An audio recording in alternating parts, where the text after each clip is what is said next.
My conversation today on Behind the Act is with Carrie Schaeffer. She's the co-host of 2 podcasts and an author and a life coach, and has been my life partner since 2005 as we continue to learn how to live and grow with our 2 baby boys that are actually closer to adults now than babies.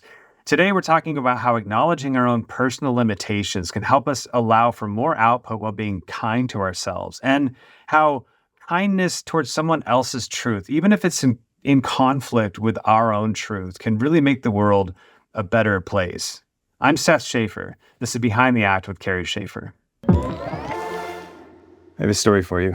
Okay. Our friend Corey Reynolds sent me the fact that PP Creek exists in Ohio. And I already told you that part, but what I didn't tell you was that there was a path from Poo-Poo Point, Washington, to PP Creek, Ohio, to PP Island in Newfoundland. And someone wanted to raise money for Yemen and rode their bike from Poo-Poo Point to PP Creek.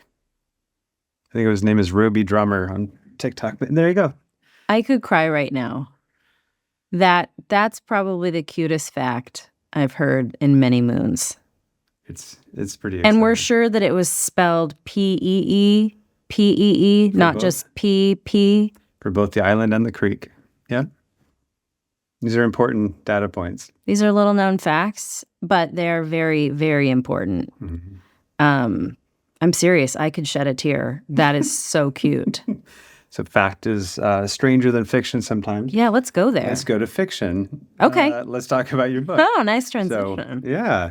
We can go wherever else you want to go with that. But I'll go. I'm curious about your newly ignited excitement towards writing a book. And yes. Just to give context, this book is something that you started a while ago, got awesome accolades at the time, maybe got scared. I don't know. Want to unpack whatever that was. And it has been reignited. And I don't want to add too much pressure. Oh, well, it's a book that originally I had written for NaNoWriMo, which stands for National Novel Writing Month. And it happens every November. And you write 50,000 words in a month, which is, it's the size of a novel. And so I wrote it real quick for that month, I think in like 2012 or something like that. And kind of workshopped it a little bit at a couple of conferences, got some good feedback, had somebody be like, hey, if you, like an agent was like, hey, once you finish this, let me know. And, you know, I'd love to see this. And then I got really scared. And then I had 2 kids.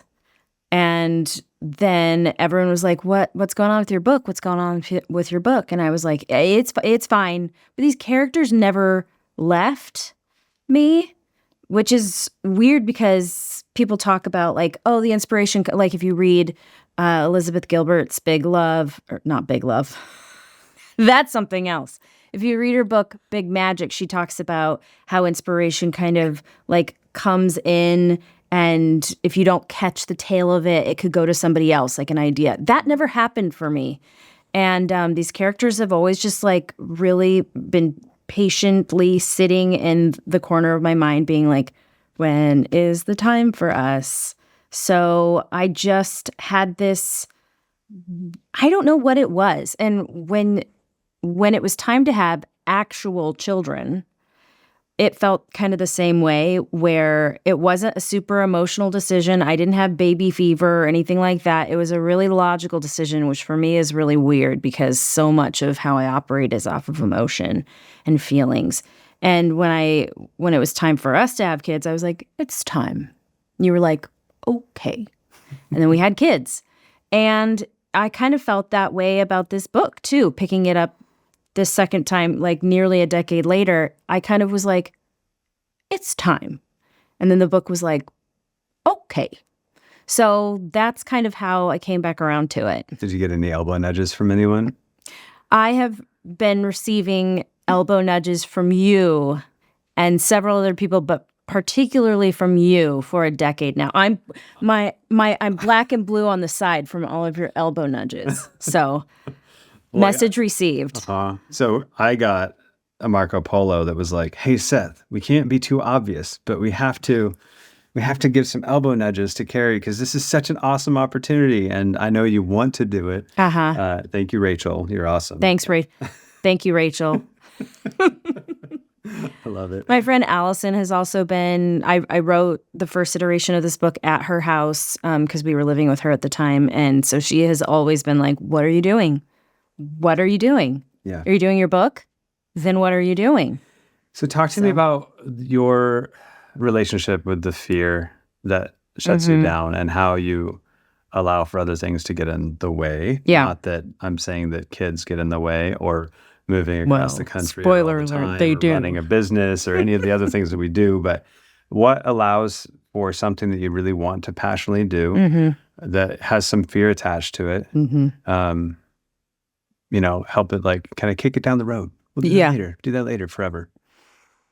I think for me, it's I swing back and forth, and I don't know why I do this. It's either this or it's this. It's black or it's white, and I'm trying to get away from this binary. But it's either, oh my gosh, I totally have this, and like I'm so inspired, and like I got this, and who the hell wants to hear what you have to say? Who the hell do you think that you are? And what makes you qualified?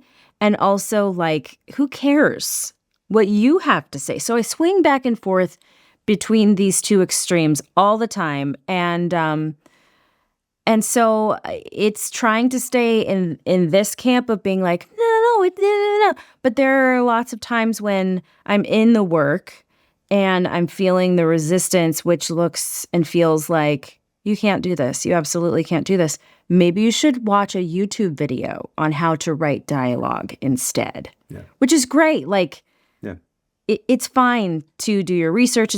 It's fine to work on your craft, but not when it's time to sit down and write your novel.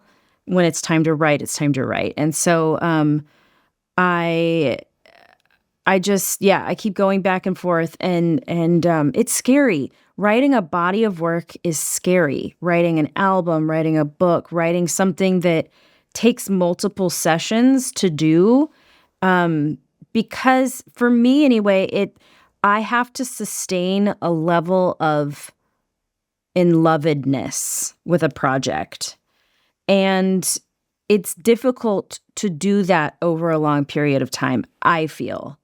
You have to be kind of obsessed in like kind of a way that like when you first got together with someone, you were obsessed with that person, but you have to do it over a period of time.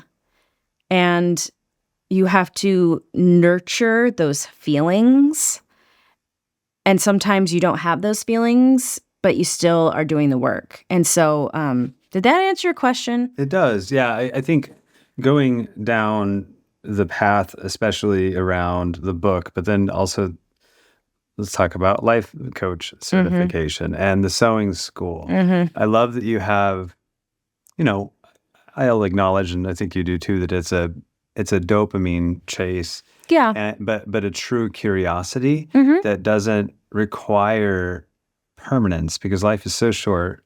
I love that you go after things and allow for them to kind of come to an end. Like when you're doing theater, it always comes to an end. And then there's a letdown and then there's like now let me push into the next thing. But I guess, how do you ensure, looks like with the book scenario, as you get closer to that end and I'm about to get it published, I mean, how do you help yourself transition into the next phase and then retain the excitement instead of like, well, okay, I did it. I wrote it. Yeah, I've been thinking about that.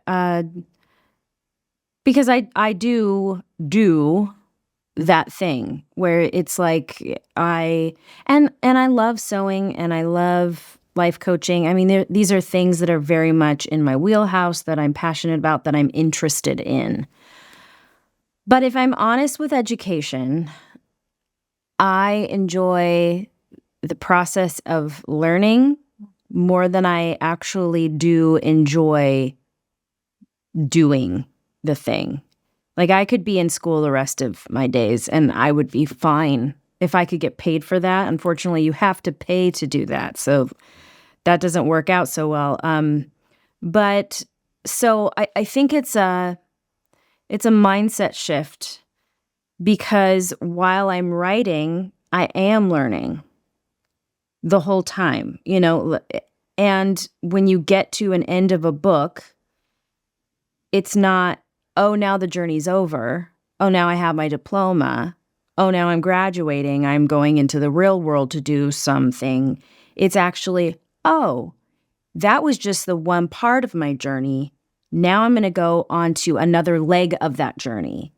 And so in that way, you're always learning, you're always growing, and there is no end point to get after. And I think that that's where, and understand, I've not published a book yet. So this is what I imagine I'll do or what it'll feel like. But ultimately, I can't tell you until that happens. I feel like there's a lesson to understanding what the intention or the point is in being in those processes, being in the process of being educated. Yep. So, for example, if you were to spend the rest of your life just going to school, realizing that it's okay to just enjoy the moments that are temporary in each one of those ideas. So, writing a book, whatever the thing is that you're doing, but focusing on the fact that it's a stepping stone to the next thing. And even if you don't know what the next thing is, it's okay to be in love with the process. Right. If you have an idea that you want to respond to on that, let me know. But I also want to jump into the podcasts that you're doing and what you enjoy about that. Okay, so I have two podcasts that I'm co-hosting. The first is a project that I started in 2014. It was just me. And I kind of just interviewed artists on kind of their processes. And that ran for 1 season and 3 episodes. And then I took a big fat break, had several children, that whole thing. And then came back to it with a friend of mine that I went to middle school with, Emily Hatch, who is a peach of a person. Love her.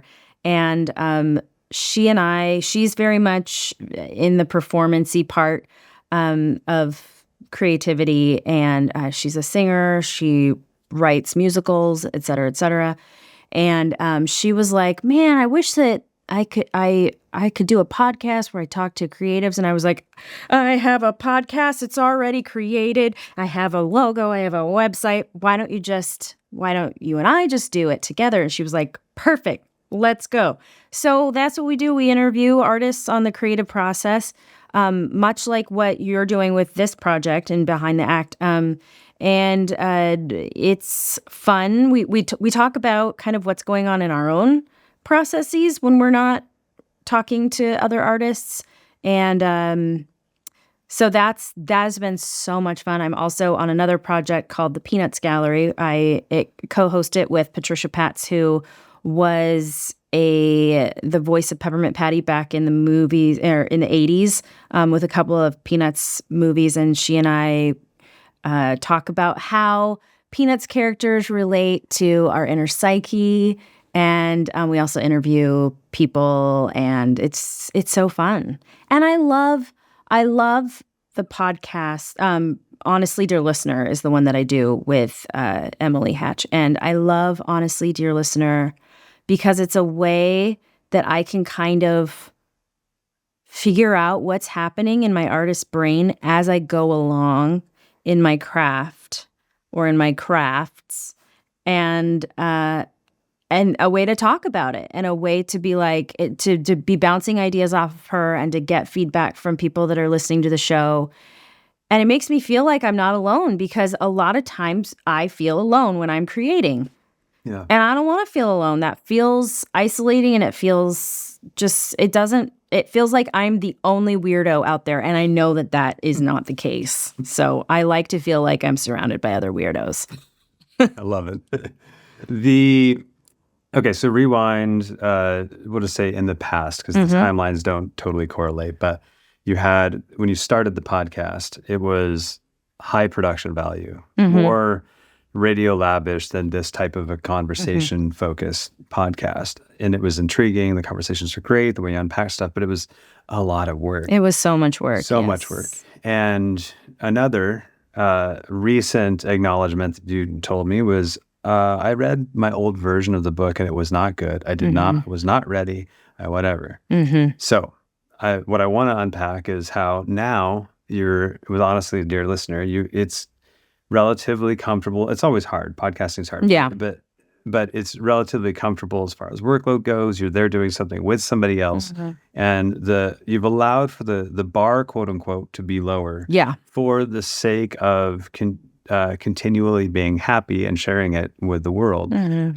What lessons can you take for your book and some other things, or is that an okay way to look at it? How do you see that? No, for sure. And to go back and kind of explain and give some context, when I started, honestly, dear listener, back in 2000, whatever it was, it was, I think that each episode was like 15 to 20 minutes long, so short.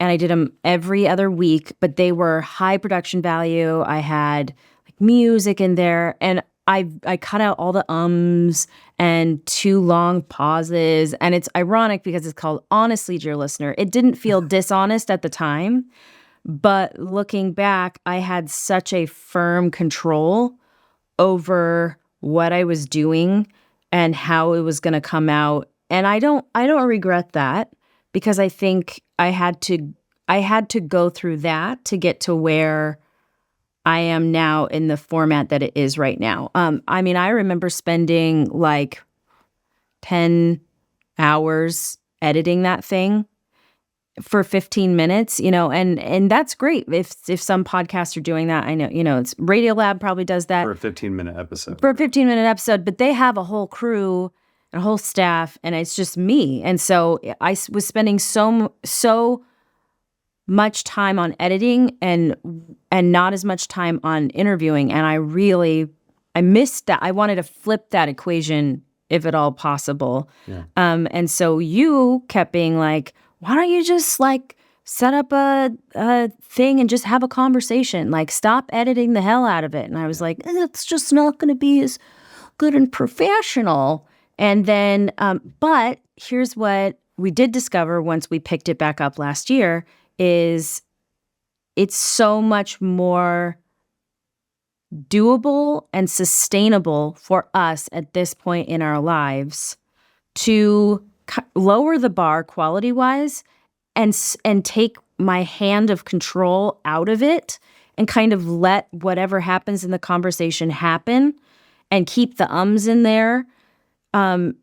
Because truly, if I were to have to choose, do you want this perfect podcast that maybe you release 4 times a year?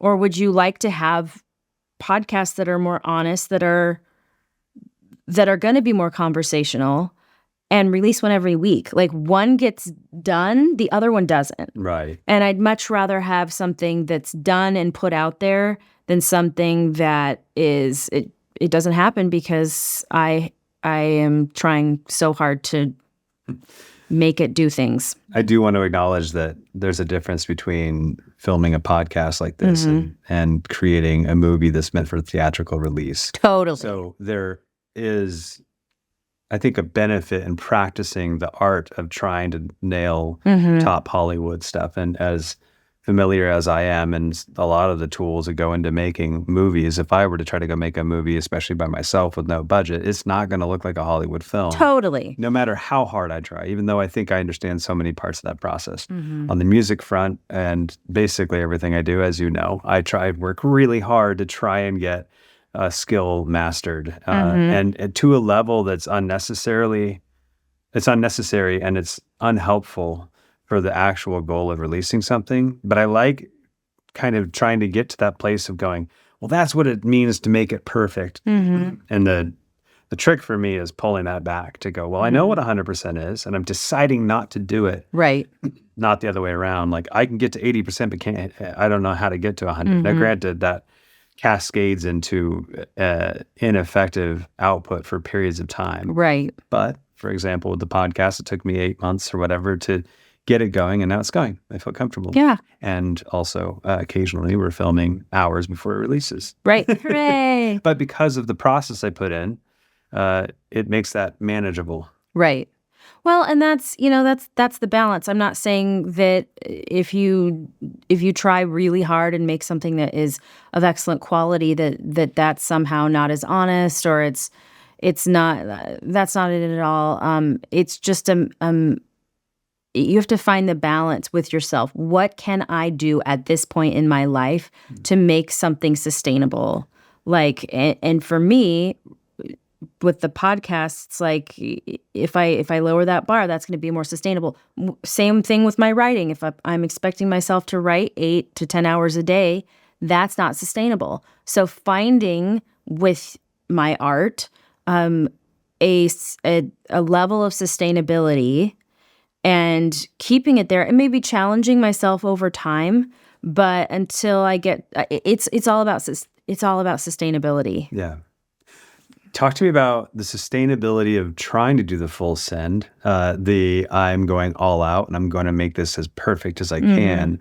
How do I put this in a way that makes sense to other people? What I want to play with, idea-wise, is that if you try to go all out, you have to accept and enjoy, to some level, the failure, because you can't learn how to get to that full. Like, you don't know what it feels like, for example, to hit something I've never done, but like a 50-foot gap on a snowboard. If you've never done it, you got to try. You got to go for it. Yeah. And it's unlikely that you'll land it every time. I mean, until you start trying, you've got to go. So Right. how do you have sustainability, push for the highest quality product that you can, while accepting the failure moments that you need to go through in order to be to the level you're attempting to get to? Well, I don't know the answer to that. But what I do feel like I know is that that's where you have to have some pretty candid conversations with yourself and have enough self-trust to where if you're pushing yourself too much, which I tend to do, I tend to be like, yes, let's go gung-ho. Like, I remember when we first moved here and I was at the Y getting my membership or whatever so that I could work out. And I literally put into my calendar, I go to the Y every single day and take a class every single day. And it lasted like 4 days. It didn't even last a whole week. And Good 4 days, though. I mean, yeah. It's one of those moments of progress. It's good. But I love doing that. I love going just like full out. It feels really good in the first 2 to 4 days. And then I fall off. And I've done this so many times. So I feel like having a conversation with myself and saying, hey, I realize, I know you want to go full out on this. I know that that's what you're going to want to do, and you're going to be very excited about it. But like, also, maybe and I can't believe I'm saying this, but like, let's take our excitement down just a little bit. Like, almost prepare for, let's maybe have less dopamine involved in this.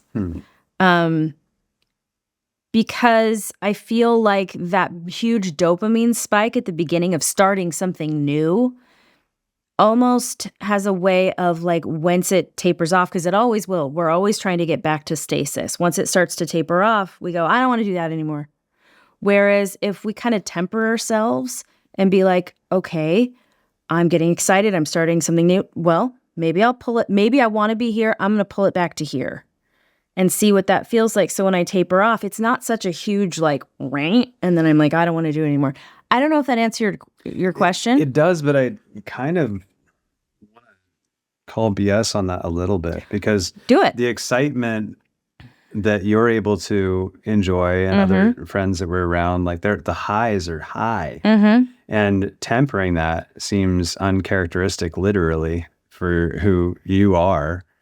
Although I hear you, like maybe learn how and where to apply the excitement. Don't try to do it in all of the things, but it would make me sad to think about you trying to temper your highs in things. in order to like be safer later. It's like that's Hmm. like you're good at not being highly cautious, and you're You're good at not being highly cautious. but I mean in a great way. Yeah, I don't know. I don't know. I think I have to think about that some more. I just know that when it comes to, for me, it's all about sustainability. Slow and steady wins the race. To me, slow and steady translates to, yeah, I mean, I'm sure that the tortoise and the hare felt excitement, but the way he expressed that was slow and steady because that's what he could do, because that's what he knew. He knew that's what he could give to finish the race. Mm-hmm. Whereas the hare, which is what I want to do, I don't want to be the hare, but I inevitably become the hare when I do this, like, and whereas the hare is not consistent and maybe is too like, yeah, I'm gonna, like super like triumphant. I'm gonna do this. I'm gonna, and then it ends up that he crashes and doesn't win the race. So I don't know. I'm still trying to figure that out, to be honest. Ask me in about a decade. Okay. We're like 10 minutes. That's a Or decade 10 of minutes. right? Yeah. Yeah. Mhm. No, 19-ish years ago, we met. And then 11 years ago to the day, happy birthday, Elliot, Mhm. we had our first kid. And then life continued to unfold. And during that, we went on a long trip that we called Short and Hat. And we Mhm. had a business that we were growing and dealing with, and all kinds of life transitions. And in the midst of that, there's still books that you're writing and Mhm. podcasts that you're doing, and visiting friends and like doing exciting things. And I think at the same time, often an acknowledgement of where we're not succeeding. So like, for example, dishes in the sink or something, where Mhm. like there are days where we have clean dishes and there are days that we don't. I think it's just normal, Yeah. and there are occasionally abnormally long periods of time where I have a mess in the kitchen, like right now when we're moving and haven't fully moved out of the kitchen into the recording studio. But I guess I just want to say, I think that the full sends and the heavy pushes and even the tortoise version of it Mhm. requires an acknowledgement that this quote unquote normal life, not that I can oversimplify anybody else's experience, but as being part of um, just part of the consequence of being an artist and focused on other things. You're going to have messes that you can either have live with you as guilt or just acknowledge that that's the payment. It's the Mhm. consequence. I don't know. What are your thoughts on that long I mean, diatribe? I agree with you. Then the perfectionist part of me is like, no, you can have it all. You can do it all. You can have a totally clean house and book deals and, like not even book deals. That's not even why I do it. But like you can have your cake and eat it too. But I just don't think I can at this point. Or maybe you can. We just haven't figured it out. But I like the idea that um, just acknowledging that we shouldn't have guilt because we've never done that well yet. Mhm.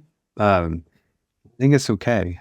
Like it's Yeah. and it doesn't mean that we can't try or figure it out or get Mhm. some help or whatever we need on certain levels. I mean, and just for clarity, I don't feel like we live in any level of chaos that is abnormal by No. any means. I don't think so. I think Yeah. that we are artists with creative temperaments, and that's just part of what happens. Yeah. But I will say it is difficult to go over to other people's houses and to be like, oh, this is really clean. But then at the same time, Mhm. that's not helpful or fair or anything. Like, I don't Yeah. want to do that.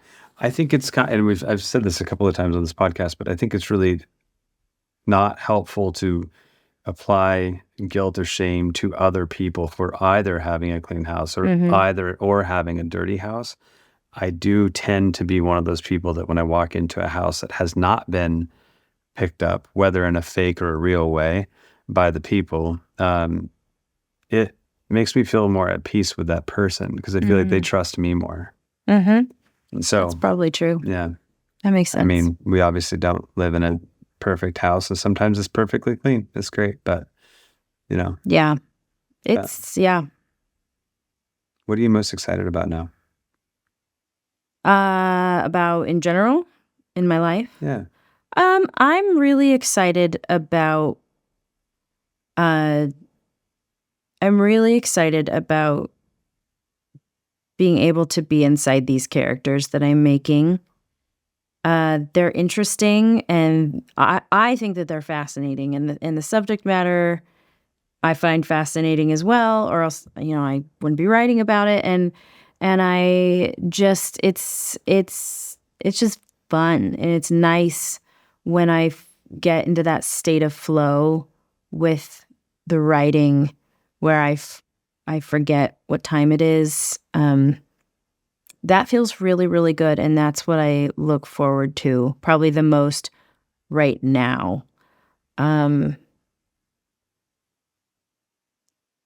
Yeah, I look forward to getting into to staying in that rhythm. Talk to me about what that's like to be in uninterrupted deep work. Oh, it's the best. I love uninterrupted deep work, and it's very hard to come by. It is what it feels like. I remember before we had kids, it was pretty easy to get into because we had all this time and all the quiet, and I wasn't even grateful for it. I didn't even know how precious it was at the time.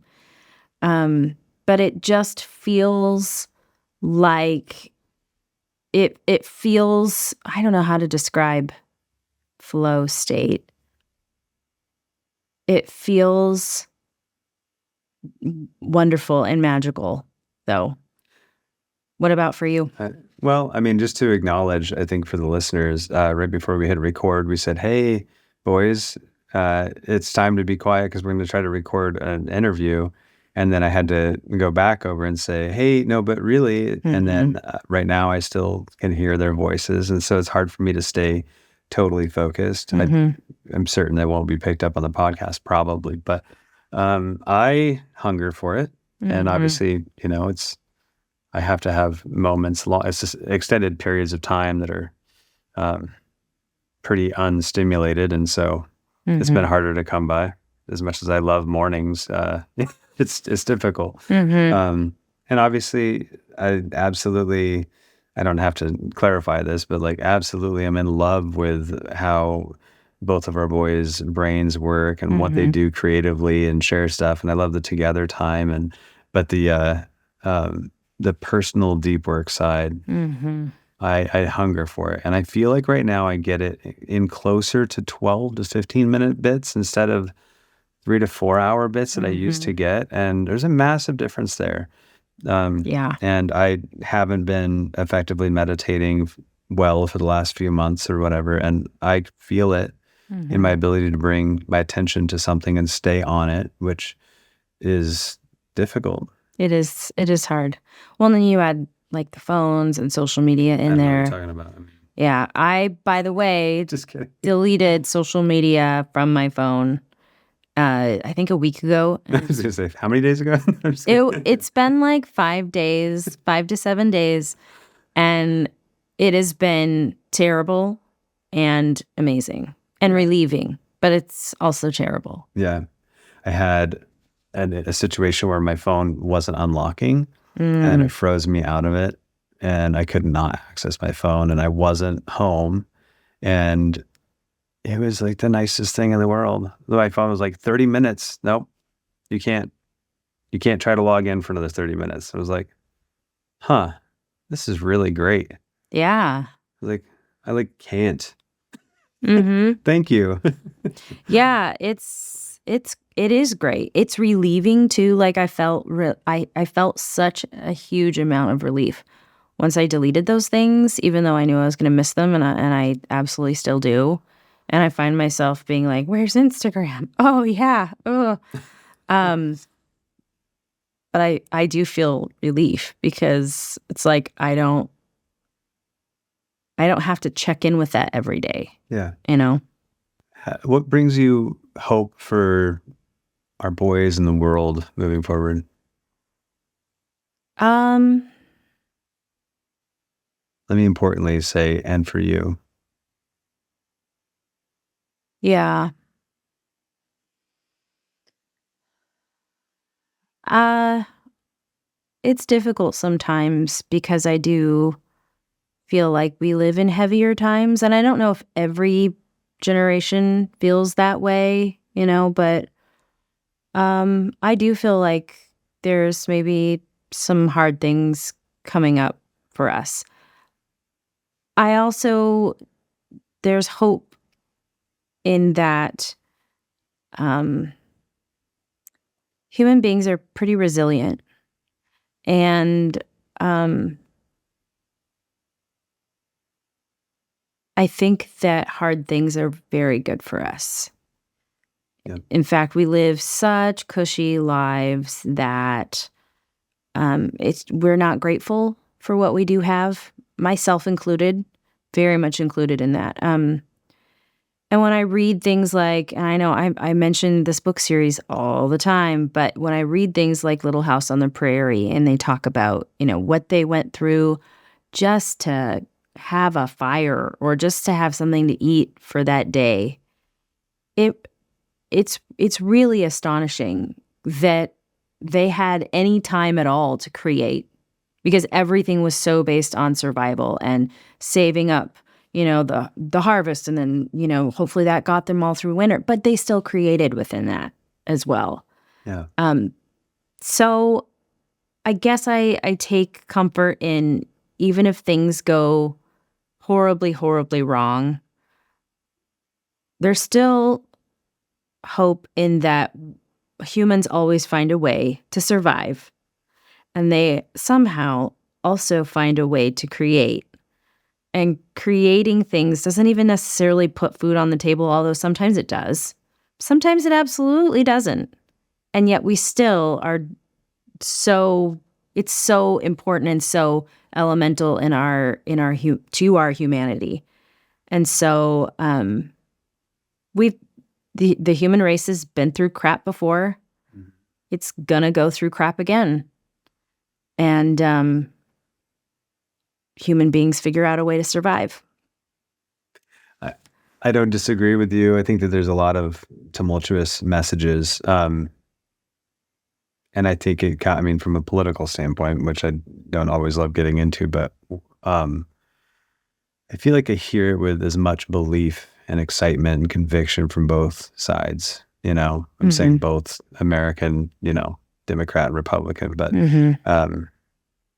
I think I feel more hope than I hear from both sides, but I understand the fears when both sides believe their side as being the only truth. That's terrifying because it's threatening their own reality on both sides, I don't know. I guess, what have you felt from the guests that you have on your podcast? As far as hope goes? Well, as far as hope or let's say reality, I don't want to force hope if there's not. I'm curious how you're feeling right now. And then we'll check in 10 minutes instead of a day. Yeah. Well, I think in general, artists always have their art, and that is a safe space for a lot of us. And we always, yeah. Do you think it's safe because of reconciliation or familiarity or expression or? I have to create an inner landscape within myself. And that inner landscape is safe. It's where things get sorted out. It's the place from which I am able to create. And I very much like that my inner world is just as big as my outer world. So that's where I find safety, is that landscape inside where I have built trust with myself over the years. And that's where I go when things get too much. And so I guess I feel also hopeful because of that space as well. Yeah. Does that?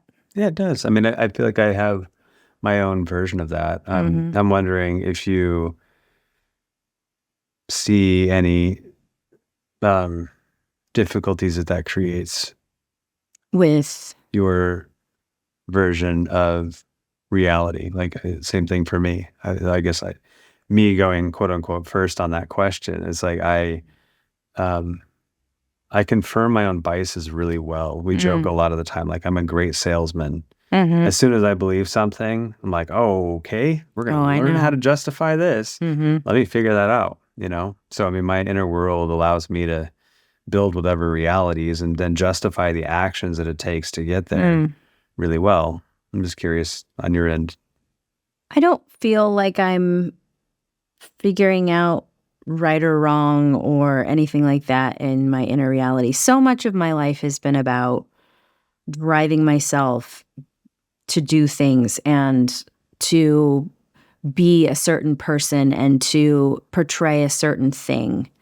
And I drove myself for many, many years and realized that I had a really, really painful relationship with myself. That was like, I was both horse and master, beating the horse, trying to get myself to make things or get myself to be a certain thing. And so I feel like my insides are less concerned about morality or right and wrong as much as I'm concerned about I have a place to go that's unquestionably safe, that is a nurturing place where I'm always, always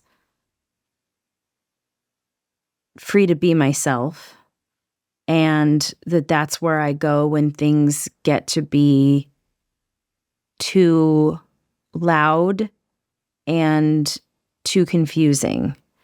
And so I hope that answers your question. Yeah. I want to acknowledge that I've seen a dramatic improvement. That's the wrong way to put it. Ooh, I've improved. But how do I put this? I'm going to keep this in here because I think it's helpful to hear the processing. But I've noticed a dramatic change. I'm going to say improvement in your ability to not think as black and white, although your brain goes there. And I think that's really been helpful as we're raising the boys with ideas. For example, they'd be like, is that a bad guy? And you're like, that's not a helpful way to think about anyone, like it's there are people that do bad things and ultimately, are they a bad person at that time or they're doing something bad? Sure. But you're not unpacking the complexities of who that human is and what their realities are. And I feel like I'm seeing you explore more and more and more with caution, the idea of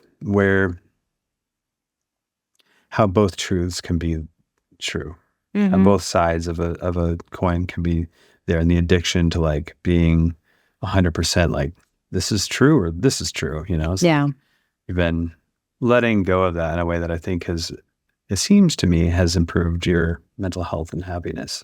Oh yeah, for sure. I mean, I was raised very much in a high control religion that was very black and white. So that's the structure, the brain structure that I was taught to adhere to from a very young age. And so and just getting older and understanding, going through life coaching training, I couldn't have a lot of those black and white beliefs and still be a wholehearted life coach.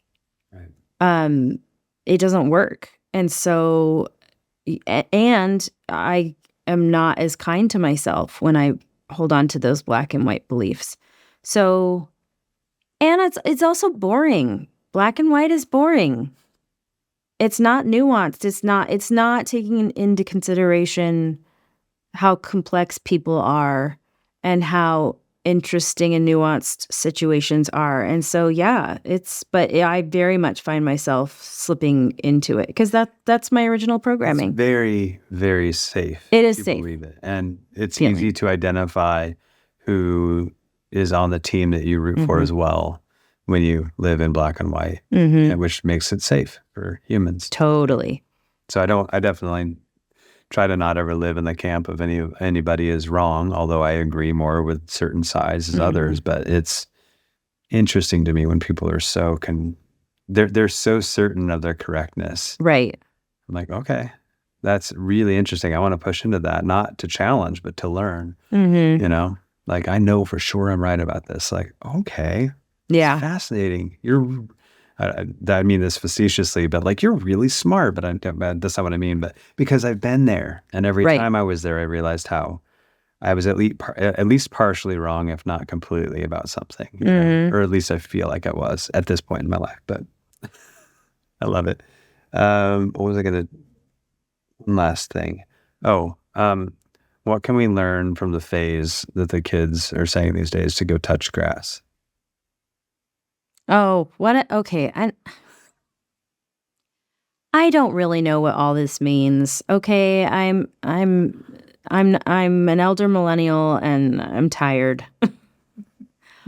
But what I think that means is you need a reality check of some sort and you need to like get more grounded. So like go out off of your screen and touch grass and kind of, okay, to put it in our parlance, you need to get real. Maybe. Who knows? So I think that's what that means. So I am basically touching grass. I deleted my social media. I'm doing my part to touch on some grass. Although here, the grass has ticks and chiggers in it. So touch at your own risk. I love it. I think I'm going to cut there. Cool. Thank Do you need to ask me anything else? Do you want to talk about anything else? Did we miss anything? Let's talk about if I were a worm, would you still love me? Okay, we're not going to go there. If you enjoyed this episode, please consider sharing with other people you think might gain value from it. My name is Seth Schaeffer. This is Behind the Act.